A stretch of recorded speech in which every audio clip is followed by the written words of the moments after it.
Hello YouTube, and in this video we're going to be entering Poole Harbour. One of the largest natural harbours in Europe, Poole Harbour is located in Dorset on the south coast of England. The majority of the 14 square miles of open water area is quite shallow, but there is a dredged deep water channel that takes commercial vessels from the entrance right up into the town quay and port of Poole. Leisure users in anything but the shallowest draft of vessels are likely to keep close to this main channel. Poole has a relatively small tidal range of around 1.8 metres at springs, and at neaps it's sometimes less than a metre. But despite that, the vast surface area of water is squeezed through the narrow harbour entrance between Sandbanks and Studland, and the current can run up to 5 knots. Add a commercial vessel movement, a peppering of other leisure users and trip boats, stir in the chain ferry and top it off with a stiff breeze, and it can cook up quite the challenge to the small boat skipper, so careful planning is a must for any first time visitor. Thankfully these days it's not too difficult to get up to the minute sailing directions. As with so many harbours, there is a good website, and that contains a link to the latest harbour guide for leisure users. The guide tells us the harbour is accessible at all states of tide, but can be dangerous in strong southerly and southeasterly winds. The harbour speed limit is 10 knots, and Poole uses the Ayala Region A system of buoyage, so red sea marks are on your port side as you approach from the sea, and greens are to your starboard hand. The shallows of the Hook Sands force all approaches to Poole Harbour to converge on the Poole Bar buoy, about 2 nautical miles off the southeast of the harbour entrance. At this point, skippers should start to listen for impending commercial shipping movements by monitoring Poole Harbour Control on VHF Channel 14. The approach channel, known as the Swash, is marked with the usual green and red lateral marks, but just to the west of that, outside the reds, is the small craft channel, which keeps the leisure boats away from the commercial ships. As we get to the harbour mouth, there is the chain ferry, operated by the rather grandly named the Bournemouth Swanage Motor Road and Ferry Company.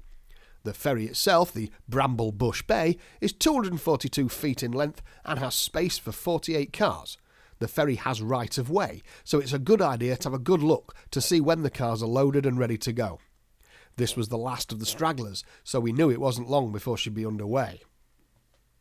She hoists a black ball and shows a flashing white light when she's underway, so let the ferry pass ahead and make sure the tide isn't taking you toward the boat or its chains. Once you're past the chain ferry, things open out a bit. The water gets a little calmer and the effects of the tide start to ease. Don't set too far to the west here though, there is shallow water to the outside of these reds, so stay inside the main ship channel, leaving buoys 12 and 14 to port. As you round to the north, you'll see the imposing edifice of Brownsea Castle. Built by Henry VIII to protect the harbour from the threat of French invasion, it's now owned by the John Lewis Partnership as a residential hotel for their staff. Right next door to that is the landing stage for Brownsea Island, but that's for ferries and trip boats only, not for leisure vessels. Staying inside the deep water channel here, you pass number 16, with number 18 ahead of you, as the northern shore of Brownsea Island runs away to the west. Next up is my favourite named cardinal mark on the entire south coast of England, Aunt Betty. If there are any commercial traffic movements, you can pick up another small ship channel from inside number 18, passing south of Aunt Betty. That keeps you clear of the middle ship channel right up until port hand mark number 28, where you change course for Poole Town. At this point you have several choices. There are many berthing options, all outlined in the Poole Harbour Guide.